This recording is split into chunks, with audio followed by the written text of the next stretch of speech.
धीरे धीरे यहाँ का मौसम बदलने लगा है। वातावरण सो रहा था, अब आंख मलने लगा है। हमको पता भी नहीं था वो आग ठंडी पड़ी थी जिस आग पर आज पानी सहसा उबलने लगा है। जो आदमी मर चुके थे मौजूद हैं इस सभा में।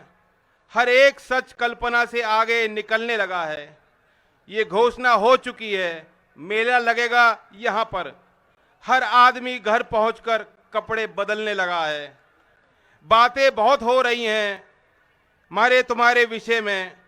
जो रास्तों में खड़ा था पर्वत पिघलने लगा है। और मैंने ये फैसला ले लिया है कि अब ये कारवां रुकेगा नहीं। हमने जो सीख ली है, जो प्रेरणा ली है आपसे, उसे पूरे प्रदेश में उस अमला जामा को पहनाकर हमें लोगों के बीच जाना है। और मैं एक घोषणा करना चाहता हूं उस मंच से। नए साल के बाद समरसता अभियान के नाम से राष्ट्रीय लोकदल का एक कार्यक्रम हम शुरुआत करेंगे। और मेरा लक्ष्य है कि इस एक साल में 2023 के वर्ष में 1500 कि हम लोग क्यों लड़ रहे हैं, हम ये पार्टी क्यों चला रहे हैं, गठबंधन की बात क्यों कर रहे हैं। इसलिए नहीं कि सिर्फ सत्ता का रास्ता है, लेकिन हमें व्यवस्थाएं भी बदलनी है।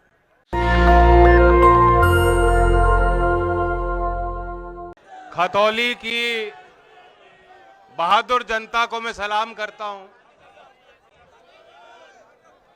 आपने वो करके दिखाया जो बहुत लोगों के नजर में असंभव था। आपने साबित किया कि ये देश आज भी महात्मा गांधी जी का है, बाबा साहेब का है, सरदार पटेल जी को मानने वाले, चौधरी चरण सिंह जी को मानने वालों का ही है। आपने ये साबित किया कि रिक्शा चलाने वाले लोग, भैंसा बुग्गी चलाने वाले लोग, ट्रैक्टर, खुरपी, हल और नल चलाने वाले लोगों का यही देश है। ये देश हमारा है।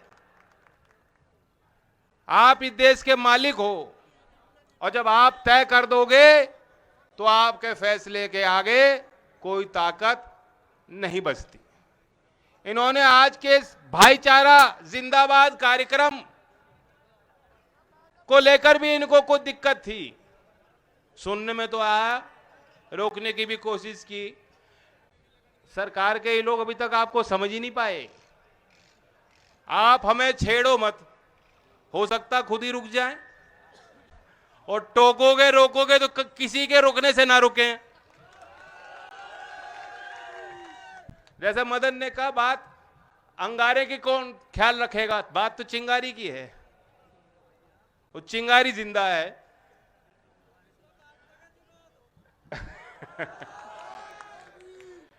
मैं कल रात को दुष्यंत जी की कविता पढ़ रहा था। मुझे लगा हमारे आपके इस अनुभव पे बिल्कुल सटीक बैठती है। सुना दूं?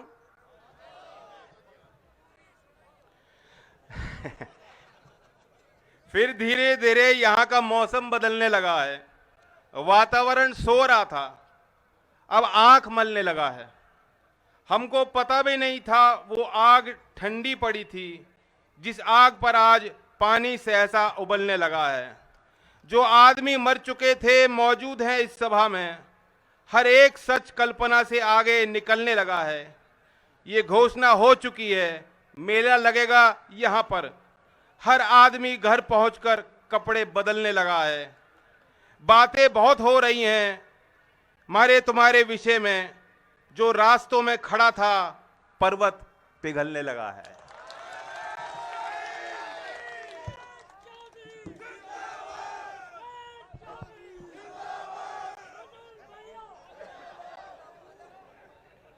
ये जीत आपकी है। आपके उस मनोबल को सलाम करता हूं। मेरे लिए बहुत मीठे अनुभव रहे। व्यक्तिगत तौर से ये चुनाव मैं हमेशा याद रखूंगा। हमारे दल के कार्यकर्ता, हमारे गठबंधन के कार्यकर्ता जिन्होंने बहुत मेहनत की, वे भी हमेशा याद रखें। 3 गांव में तो मैं हर गली हर घर तक पर्ची बांटने गया। हर मतदाता से, उनके परिवार से बातचीत करने का मौका मिला और मुझे एहसास हुआ इस बात का कितना बड़ा प्यार आज भी लोगों के मन में, दिल में है। और मैंने ये फैसला ले लिया है कि अब ये कारवां रुकेगा नहीं। हमने जो सीख ली है, जो प्रेरणा ली है आपसे, उसे पूरे प्रदेश में उस अमला जामा को बनाकर हमें लोगों के बीच जाना है। और मैं एक घोषणा करना चाहता हूं इस मंच से, नए साल के बाद समरसता अभियान के नाम से राष्ट्रीय लोकदल का एक कार्यक्रम हम शुरुआत करेंगे। और मेरा लक्ष्य है कि इस एक साल में 2023 के वर्ष में 1500 छोटे मोटे बड़े गांवों में मैं खुद जाऊंगा, डोर टू डोर जाना पड़े जाऊंगा।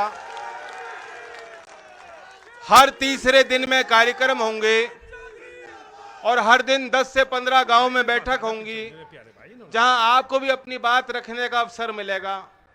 इतने ऐसे गांव हैं जहां कभी चौधरी अजीत सिंह जी नहीं जा पाए, उनसे पहले चौधरी चरण सिंह जी के पांव गांव में नहीं लगे होंगे, लेकिन आज भी घरों के अंदर आपने चौधरी चरण सिंह जी को सजा के रखा है, दिलों में सजा के रखा है। कितना बड़ा आशीर्वाद, कितनी बड़ी पूंजी है। हमें अपने वैचारिक दृष्टिकोण को भी मजबूत करने की जरूरत कि हम लोग क्यों लड़ रहे हैं, हम ये पार्टी क्यों चला रहे हैं, गठबंधन की बात क्यों कर रहे हैं। इसलिए नहीं कि सिर्फ सत्ता का रास्ता है, लेकिन हमें व्यवस्थाएं भी बदलनी है। जो चौधरी चरण सिंह जी के सपनों का भारत था, जो उन्होंने कल्पना देखी थी, जो सपने देखे थे, आज वाकई हम लोग बहुत कमजोर हैं। उस रास्ते से तो बहुत दूर चले गए।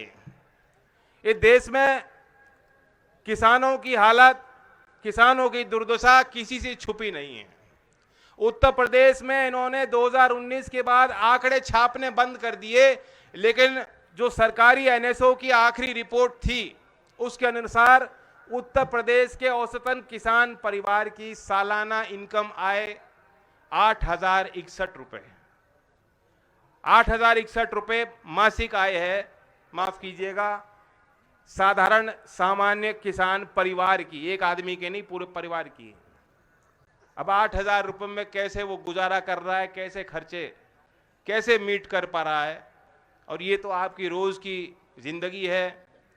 5,000, 6,000, 7,000 रुपए के लिए ये सरकार के दलाल आपके दरवाजे पे वसूलने को तो आ जाते हैं, लेकिन जो आपका ड्यू है, जो आपका भुगतान समय पर होना चाहिए, अभी तक भी सरकार गन्ने का भाव खोलने को तैयार नहीं है। लेकिन आपने इनके सरकारी पजामे का नाड़ा खोल दिया।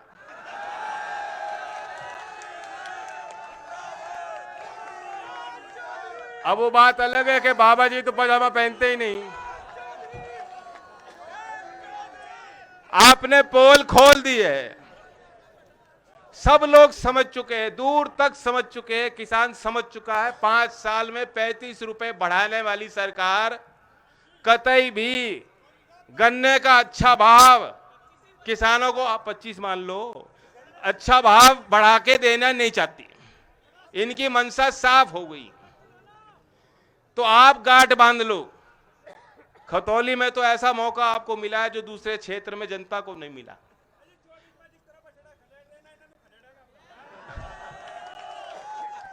बछड़ों के झुंड हो गए। अब इतना आसान काम नहीं रहा।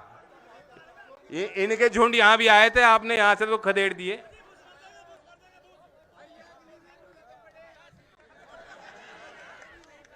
अब ये आप देखिए कि चाइना के साथ चाइना का घुसपैठ बढ़ रहा है।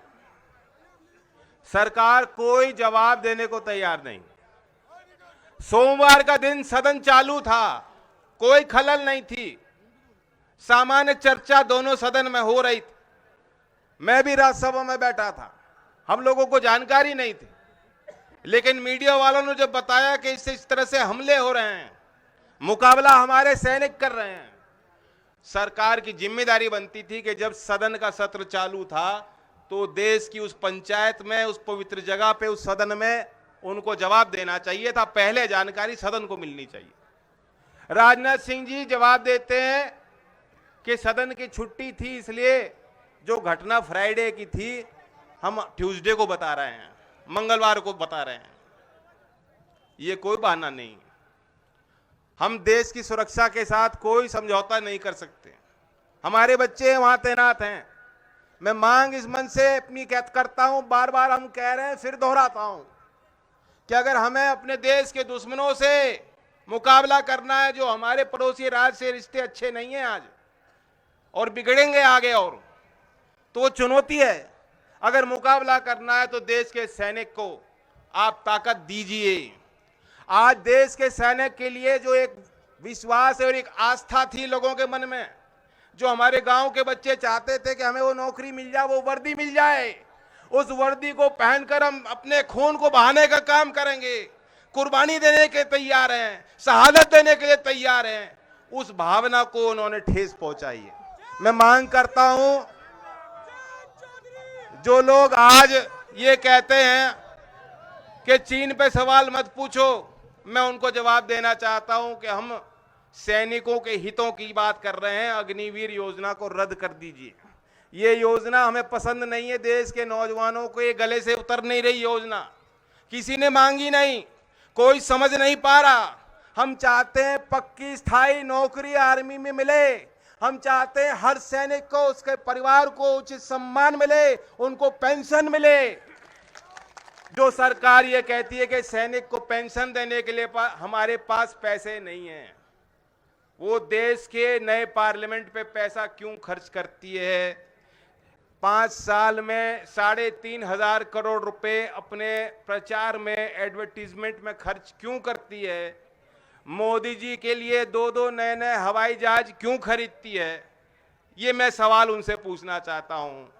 और एक मशहूर कवि ने कहा था ना कि तू इधर उधर की ना बात कर, मुझे बता ये कारवा क्यों लूटा, मुझे बता ये कारवा क्यों लूटा। मुझे रहजनों से गिला नहीं, तेरी रहबरी से सवाल है।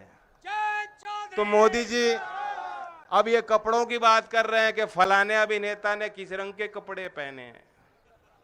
लानत है, ये दरवाजे पर चटकनी लगा के अकेले जब कमरे में होते हैं, कैसी तस्वीर देखते हैं, पता लग गया देश को।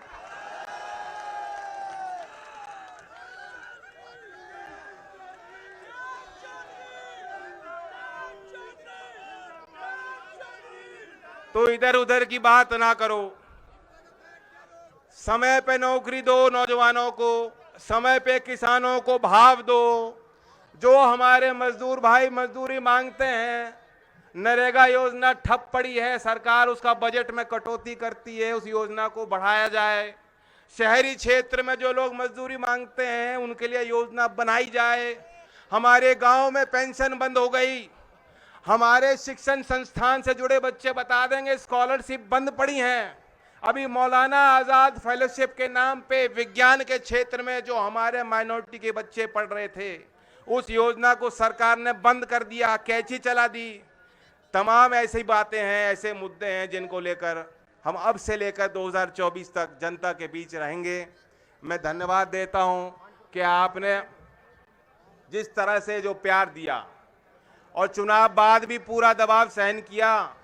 खानपुर की चर्चा भी मेरे पास है, एक आध प्रतिष्ठानों पे जो उन्होंने छापे मारे वो भी जानकारी हम पे है। कोई चिंता करने की बात नहीं है, किसी के साथ अन्याय होने वाला नहीं है। 23 तारीख चौधरी चरण सिंह जी की जयंती है। मैं आप सबको न्योता देता हूं, जो आ सकें किसान घाट पे, भरतपुर पे और अपने गांव में उसको मनाने का काम करें। धन्यवाद। जय हिंद, जय भारत। नेशनल दस्तक की आपसे गुजारिश है कि अगर इसको बचाना चाहते हैं तो नेशनल दस्तक को सब्सक्राइब करने के लिए रेड कलर के सब्सक्राइब बटन को दबाएं, फिर बेल आइकन की घंटी दबाएं। नेशनल दस्तक को बचाने के लिए बहुत जरूरी है कि हर खबर को शेयर करें, लाइक करें, कमेंट जरूर करें।